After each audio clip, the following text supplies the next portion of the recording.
Assalamualaikum warahmatullahi wabarakatuh. Selamat pagi semuanya. Selamat berjumpa kembali dengan saya Bapak Hidayatullah dalam pelajaran Pendidikan Agama Islam dan Budi Pekerti. Pada kesempatan kali ini kita akan melanjutkan materi kita yakni bab 10 yang berjudul Islam memberikan kemudahan melalui sholat jamak dan sholat qashar. Sebelum kita melanjutkan materi, mari kita awali pertemuan ini dengan membaca doa terlebih dahulu. Mudah-mudahan diberikan kelancaran, kemudahan, dan keberkahan dan kesehatan untuk kita semuanya. Al-Fatihah. A'udzu billahi minasyaitonir rajim. Bismillahirrahmanirrahim. Alhamdulillahi rabbil alamin. Arrahmanir rahim. Maliki yaumiddin. Iyyaka na'budu wa iyyaka nasta'in. Ihdinas siratal mustaqim. Siratal ladzina an'amta 'alaihim ghairil maghdubi 'alaihim waladdallin. Bismillahirrahmanirrahim. Raditu billahi rabba wa bil islami dina wa bi Muhammadin nabiyya wa rasula. Rabbi zidni ilma warzuqni fahma. Amin ya rabbal alamin. Baik, kita lanjutkan. Renungkanlah. Salat bagi seorang muslim adalah hal terpenting melebihi apapun. Sampai-sampai Rasulullah Shallallahu Alaihi Wasallam ketika menjelang wafatnya berpesan agar umatnya tidak meninggalkan sholat dalam keadaan apapun. Ya, jadi ini peringatan kepada kita semuanya bahwa kita jangan sekali-kali meninggalkan sholat, gitu ya. Sholat adalah tiang agama. Siapa yang mendirikan sholat, ia mendirikan agama. Siapa yang meninggalkan sholat, ia telah merobohkan agama. Ini penting ya bagi anak-anak, kalau kita menjalankan sholat, berarti kita semakin memperkuat agama Islam. Sebaliknya, kalau kita meninggalkan sholat, berarti kita menghancurkan agama Islam itu sendiri. Jadi jangan sekali-kali kita meremehkan sholat, ya. Bagaimana jika kita sedang dalam keadaan atau kondisi repot dan sempit karena dalam perjalanan atau musafir? Dalam kondisi semacam itu, sholat dapat dilakukan dengan cara yang lebih mudah, yaitu digabungkan dari 2 waktu menjadi 1 waktu, atau diringkas dari 4 menjadi 2 rakaat. Alhamdulillahirabbil alamin, Allah memberi kemudahan kepada kita semua. Semoga kesulitan hidup kita yang lain juga selalu diberi kemudahan. Ini adalah bentuk kemurahan Allah kepada hambanya dalam menjalankan sholat. Ya, ini coba diperhatikan, itu ada gambar tentang anak atau siswa yang menjalankan sholat dalam posisi bepergian. Dan yang sebelah kiri adalah posisi sholat jamak dengan dilakukan secara berjamaah. Itu sebagai renungan mukadimah awal. Aku ingin tahu ketentuan sholat jamak. Sholat jamak artinya sholat fardu yang dikumpulkan atau digabungkan. Maksudnya sholat jamak menggabungkan 2 sholat fardu dan mengerjakannya dalam 1 waktu saja. Sholat jamak boleh dilaksanakan pada waktu sholat yang pertama, disebut dengan jamak takdim, maupun pada waktu sholat yang kedua, atau jamak takhir. Hukum sholat jamak adalah boleh bagi orang yang berada pada kondisi darurat seperti dalam perjalanan jauh. Ketentuan ini sesuai dengan hadis Nabi Muhammad sallallahu alaihi wasallam. An Anas radhiyallahu an qala kana Nabiyyu sallallahu alaihi wasallam idza arada an yajma'a baina sholataini fis safari akhara adz-dzuhra hatta yadkhula awalu waqtil asri summa yajma'u bainahuma. Rawahu Muslim.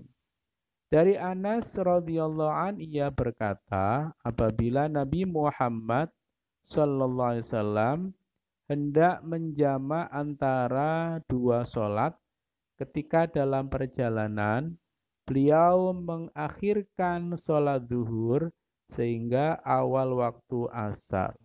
Kemudian beliau menjamak antara keduanya. Hadis riwayat Imam Muslim.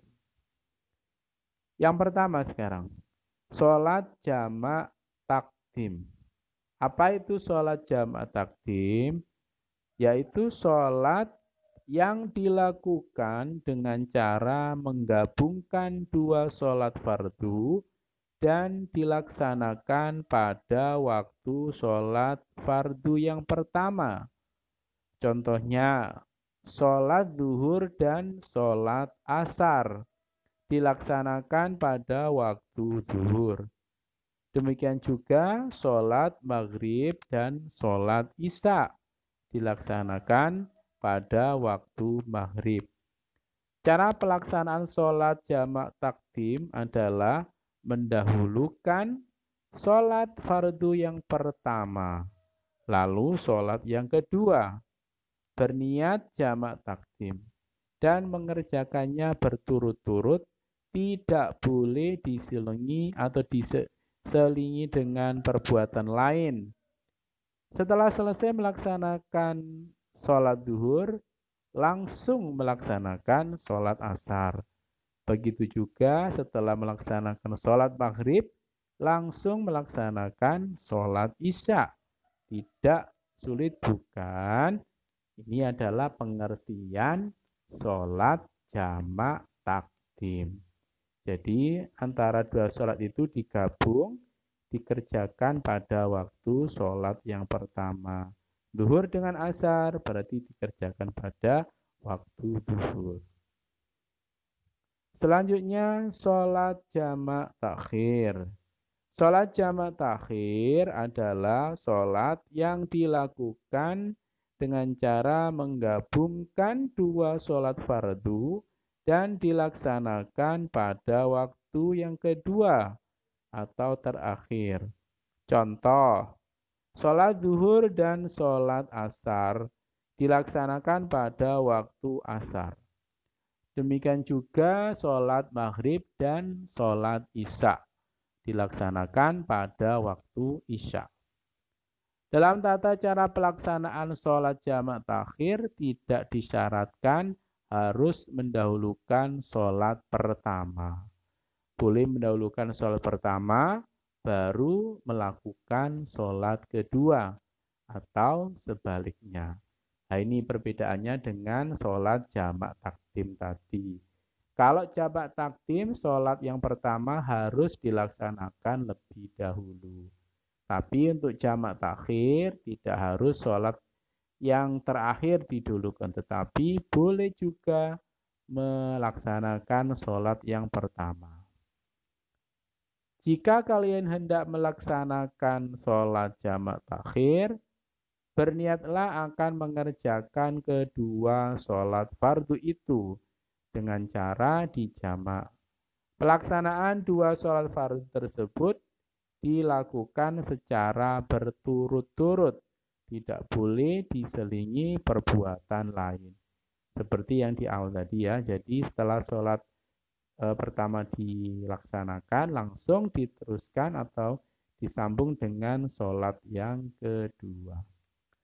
Setelah selesai melaksanakan sholat asar, langsung melaksanakan sholat duhur. Begitu juga setelah melaksanakan sholat isya, langsung melaksanakan sholat maghrib. Atau sebaliknya, setelah selesai melaksanakan sholat duhur, langsung melaksanakan sholat asar. Begitu juga setelah melaksanakan sholat maghrib, langsung melaksanakan sholat isya. Selanjutnya syarat melaksanakan sholat jamak. Ada beberapa hal ya, coba diperhatikan.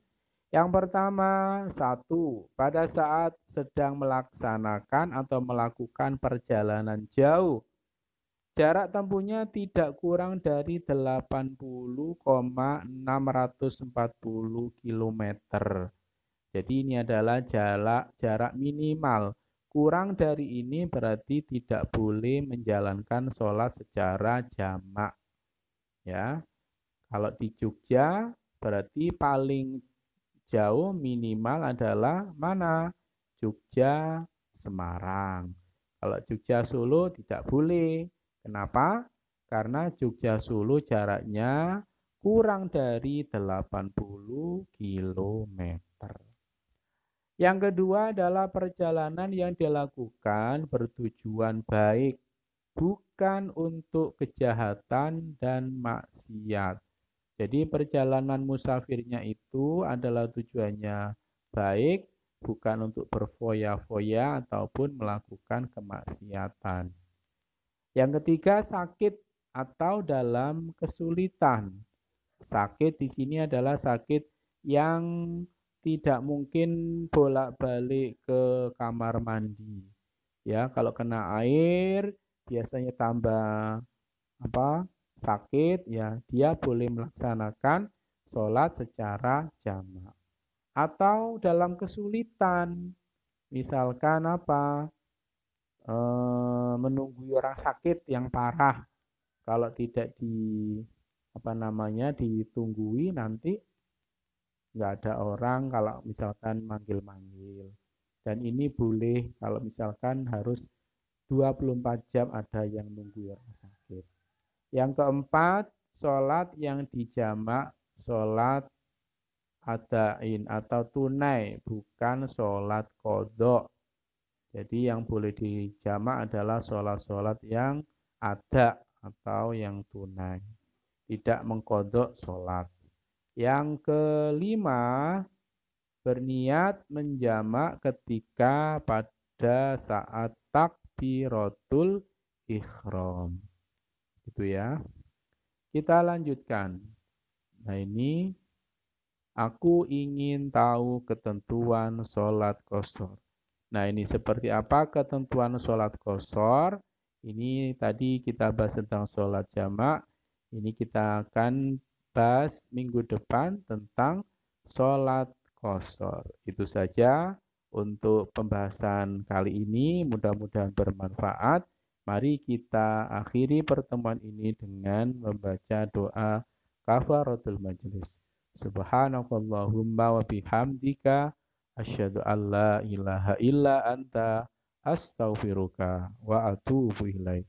Wallahu muwaffiq ila aqwamit thoriq. Wassalamualaikum warahmatullahi wabarakatuh.